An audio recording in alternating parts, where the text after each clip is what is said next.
Right, so thank you for coming, everybody.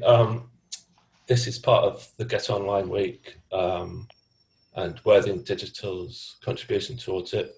And today we have Tracy from Worthing and Ada Chamber of Commerce, who's going to talk about starting up a new business. Tracy, thank you. Thank you, and thank you for inviting us to come and talk at this event, which is great to support new businesses. So I've just got a few things to run through. I'll be joined by Gareth from the Hothouse programme, who'll be talking about some other elements of starting a business, which are the more fundamental ones. So sorry, I've just got to go back a slide. I'm Tracy from Worthing and Ada Chamber of Commerce. I'm the operations manager there, and I've been with the Chamber for 13 years supporting businesses. Prior to that, I started a high street retail business doing t-shirt printing and personalised gifts, which I ran successfully for 10 years. So before I get on to the top tips, just a little bit about the Chamber, so you know what we do. We've spent 100 years working with businesses of all sizes and sectors across a large part of West Sussex. We take our role as a business voice very seriously, and we represent our members on various committees and boards. If your business needs supporting, training, promoting, developing, representing, or simply some friendly networking events, then come and have a chat with us. So, on to starting a business. What should you think about when you're planning on starting a business? There are many things to consider: the all-important business plan and getting the financial forecast right. What should your company format be? What is your USP? I'll be handing over to Gareth shortly, who will talk about the Business Hothouse project. This programme offers free support to pre-start and established businesses, from workshops and funding. Their How to Start a Startup Bootcamp will take you through many of these initial steps, and more from Gareth shortly. I wanted to talk about some of the less obvious things to consider, which can be just as important, but often forgotten. We can learn so much from others, and it's important to look at your competitors, something we don't always think about, not just locally, but nationally. What are they doing well? How are they promoting themselves? Do they have partnerships that are working well from them? What can you learn from them? And how are they getting their products and services out there? Competitor analysis is really important. You can learn so much. Take some time to do your research. Also, by looking at your competitors, you may come across new suppliers too. I know I did when I had my business, which was really, really useful. What are your skills gaps? This was a really big one for me, and one that I didn't get right. You may be brilliant at organising things, making things, good at numbers, but not so good at writing copy, selling, cold calling and PR. Be really honest about your weaknesses. Who can help you? Who do you have around you that can be on your team? We will talk more about building your team shortly. How can you upskill? What training is on offer out there? And there is plenty of training on offer. A bit more about building your team. So who have you got around you that can help you with those skills gaps, even just temporarily?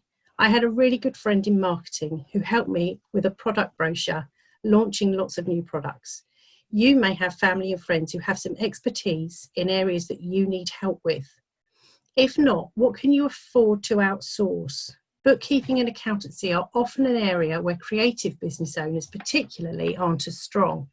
Again, be honest with yourself, have some conversations and see what the costs will be.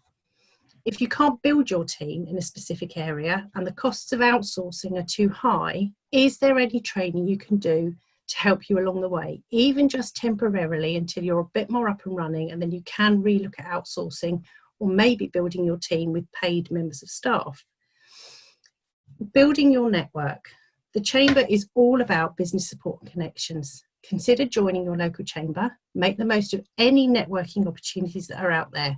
There's plenty on offer virtually for now, but it still gives you the opportunity to meet fellow business owners. Be part of your local business community. Think about joining a peer mentoring group. Again, there's plenty of different things on offer. This is one area I do wish I'd known about when I had my business, and I know it would have made a huge difference. And it's really affordable even as a startup. Our peer mentoring is a group of 8 to 10 businesses who meet each month for a year to support each other, help problem solve. They often end up like a voluntary board of directors where you can brainstorm and share ideas. Never stop learning. There are so many short courses on offer locally. It's always good to refresh your skills. And as the saying goes, you don't know what you don't know. There may be specific courses in your sector. Have a chat with your suppliers. Do they run any courses to upskill or train in new products and technology? Be adaptable. This is something someone said to me yesterday, which was really important to share with potential startups. We usually start a business in something we enjoy, we know, or we're passionate about. We may have seen a gap in the market. Sometimes we can be so focused on that, we don't see what else is going on around us, what our customers are saying, what they're asking for.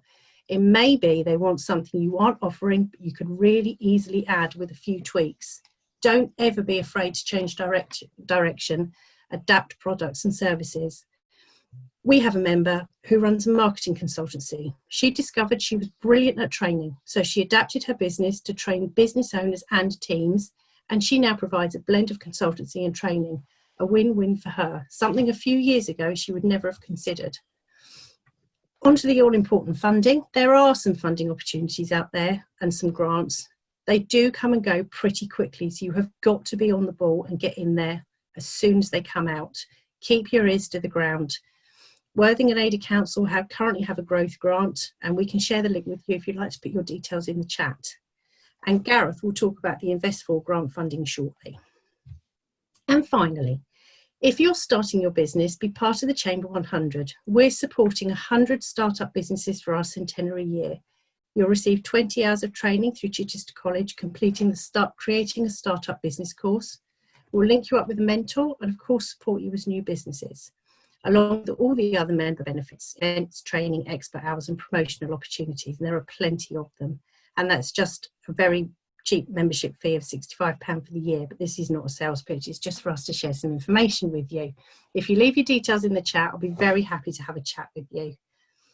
So they're the tips from me. I will now hand over to Gareth, who will talk about the Hothouse project. Brilliant. Thank you very much, Tracy, and thanks for inviting me along to this call for the Get Online Worthing Digital event.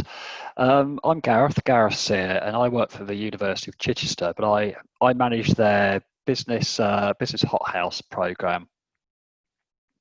The business Hothouse program is a range of support. There's 6 different support strands for businesses at all stages of their life cycle. So from pre-start entrepreneurs all the way through to businesses that are looking to develop and innovate and create new products. So the 6 strands are business startup support, access to finance support, so if you're looking to raise finance for your business, leadership and management development, innovation support, productivity and growth support, and we've got a grant fund. So as Tracy said, we've got a grant fund which is called Invest4. The grant fund has about £2.8 million to distribute across businesses across the Coast Capital LEP region. We do have an element of support for startup businesses, but you must be in your early stages of trading, not at a pre-start basis. Grants can be from £2,000 up to £170,000, depending on what your project is and what you want to achieve with your business. And they look at, it's all about creating that growth in your business. But I appreciate this is a little bit more about business startups. So we offer a strand of support called Starting Up a Startup. And through that strand of business support, there's 12 hours of training that's available to you. Those 12 hours are primarily based on what would have been, in the olden days, 2 two-day workshops, but these have now moved to online workshops utilising Zoom, like everything else has at the moment. So we've broken them down into 6 two-hour workshops, and they are based around working with you, the pre-start entrepreneur, around the key building blocks of growing and developing a business. So the first 2 building blocks that we'll work with you on and help you to understand are your customer segments. So really it's about exploring who your customers are, what jobs they're trying to get done, what pains they've got in getting those jobs done, and what they're trying to gain from getting those jobs done. Fits in very much with marketing, and it's all about understanding your customer. And then once you understand your customer and what the thing is that they want to get done, in the ideal world, you then develop your value proposition to sell to that customer, which in theory, if you've got the right thing to relieve their pain, give them a gain and help them get their job done, they'd be quite happy to buy from you. I appreciate, as Tracy said, a lot of startups don't necessarily come from the customer angle to start with. Often it comes from the angle of, hey, I've got this great skill set, I've got this knowledge, and I'm pretty sure that in the marketplace, I can find somebody who will buy it. So we look at that value proposition, and we will also help you, if you're coming at your business from that angle, understand who your customers are, what job they're trying to get done, how you compete, and how you make that happen, how you create that value for a business. So that's the two key building blocks that we work on. We use a template called the Business Model Canvas for this, and a lot of their learning and knowledge development to help you push your business forward. And then we'll look at a range of all the other sort of things that are important to your business. So we have a thing called distribution channels. So how do you reach your businesses? How do you distribute your product or your service to your customer? How do you create awareness of your product and service for your customer? We'll look at finances. So we've only have 12 hours, so it's all very top level, light touch thing, but we'll try and get you to understand the differences between profit and loss, net profit, gross profit, the importance of cash in a business, not necessarily a stack of £50 notes, although we'd all like to have one of them, but the cash that you need to pay your bills on a regular basis and making sure you plan for that cash in your business. We'll also touch on a lot of the legalities that you need to consider with starting up your business. There's about 10 different business models that you could have, or legal structures that you could have when starting up your business, but there are only sort of 3 or 4 key ones that you could, that most people go with, and that's limited companies, sole traders, limited liability partnerships, or partnerships. But there's a whole raft of other things out there when you're talking about things like industrial and provident societies, but they're a little bit too complex for what we're doing. So we'll talk about those different legalities that you need in your business. We'll talk about the finances. We'll try to get you to understand about your customers and your customer segments, and then your value proposition, which is your products and services, and trying to get you to express how you create that value for your customers so they can get that job done. If you're interested in it, by all means, do get in touch with me.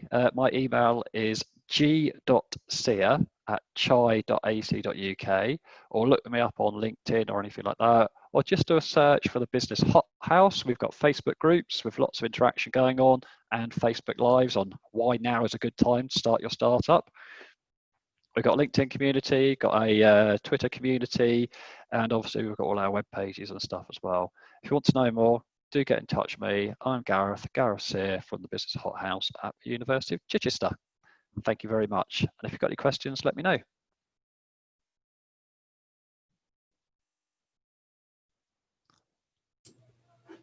Thank you, Gareth, and thanks Tracy as well. That was really interesting.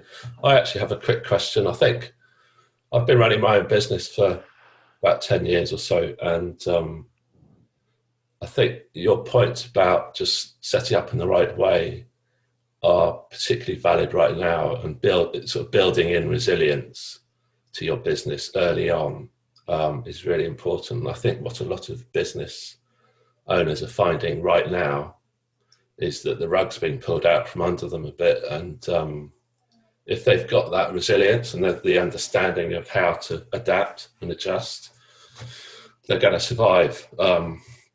I don't know if you have any specific information or experiences just from the last 6 months, and particularly how you're finding that the sort of small business community is adapting. If I could just answer that very quickly, if that's okay. I mean, I did a big webinar the other day around business and business resilience through coastal West Sussex, and the key thing I would always say around your resilience is now more than ever, make sure you do your planning for your business. We're all firefighting, everyone is, even with the university, even I am with my Business Hothouse program. Don't be afraid of that change, like Tracy said earlier, but make sure you plan your short-term goals, really plan your long-term goals, and make sure you really, really do keep on top of that cash. I appreciate cash is a massive challenge for any business, even more so at the moment. But one of the things that we always try to push on our startups is try and save 6 months of money of what it costs to run your business. I know that's never that easy, especially when a lot of us are all just trying to adapt and survive. But that will give you that financial resilience, admittedly. The coronavirus has gone on longer than 6 months, but that is part of your resilience. But the key thing that I would say is make sure you're planning. Don't be afraid of change and innovate and try new things. We all have. I never thought in a lifetime that I would ever be doing webinars, let alone doing business advice and business coaching and running peer groups through Zooms. And it all works and works really, really well. So yeah, that's what I would say. Yeah, I would agree totally with Gareth. It is about, and I think it's accepting that your plans will change, and the amount of bits of paper we've had with plans on that 3 days later with a new announcement, they're in the bin and you start again. And to start with, that's really hard. And you think, but I've planned that. But actually, you have to learn, particularly in these times, that a short-term plan is fine, but it might have to change next week. But that bit of paper you might pull out of the bin again in 3 weeks' time. And all of those conversations you have with your team and all of the planning you do with your team is not wasted time, because if there's one little gem that you pull out of that you can take forwards, then brilliant. And I think it's to be kind to yourself as well, that, you know, those conversations take time, and you often look back and think, well, that was a waste of time, but actually it wasn't. You know, you've had a conversation with your team, you've thought about your business, you've thought about where it wants to be. It might not be there quite as quickly or in the same direction that you thought, but those plans are really important.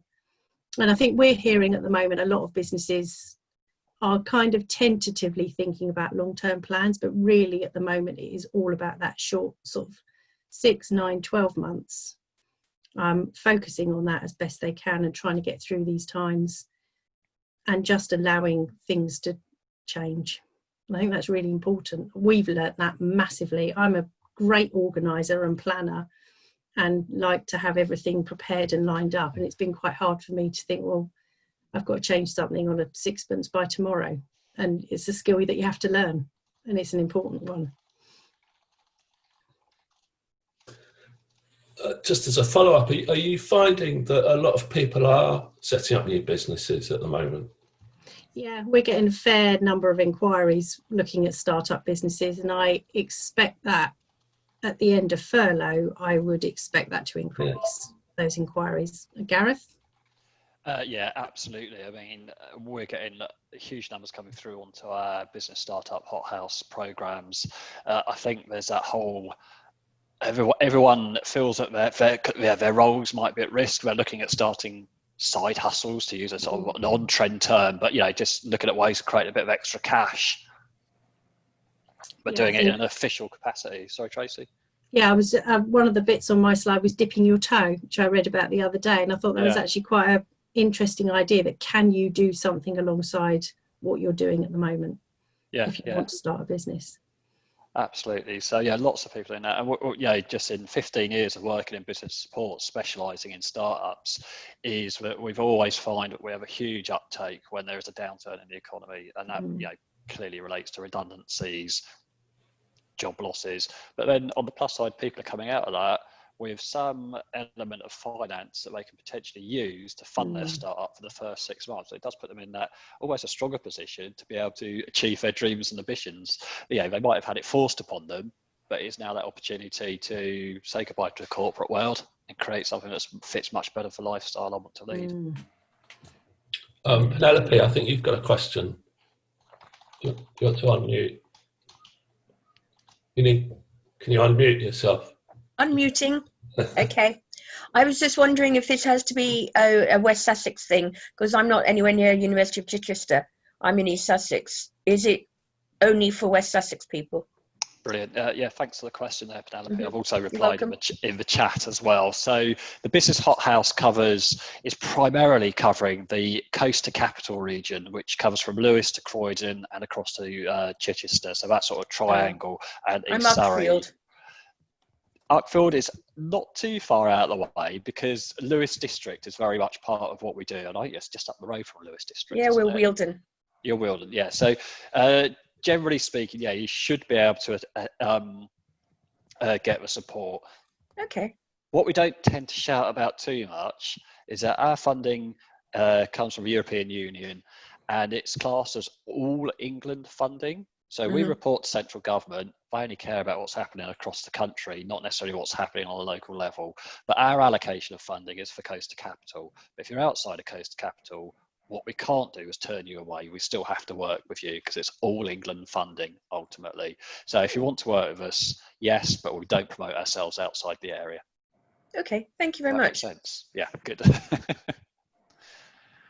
It's a great program, the Hothouse, and there's so much hand holding there, and you know it's a brilliant team. So have a look at it.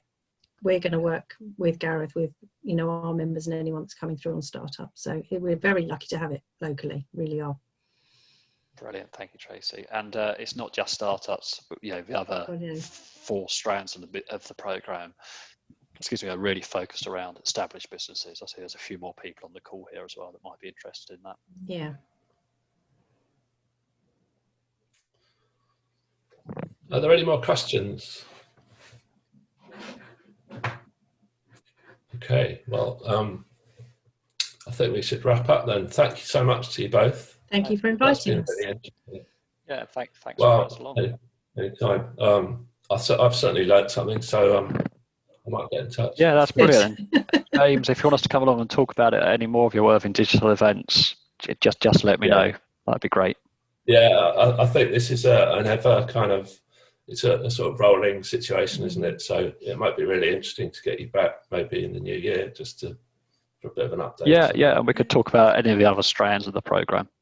Yeah. No, I've done some of this before, about 30 years ago, so it might be just a renewal for me, but it's very, very helpful because I'm looking to start up again. Thank you. That's brilliant. And I will say, it's all online, our stuff anyway, so, you know, accessible to anyone anywhere, really. So, you can join on the university's 12-hour boot camp online. I think we've got new ones starting next week, so do have a look at the website. Excellent. Thank you very much. Thank you, Tracy. Thank you, Gareth. Thank you very much, everyone. Bye. Cheers, Bye.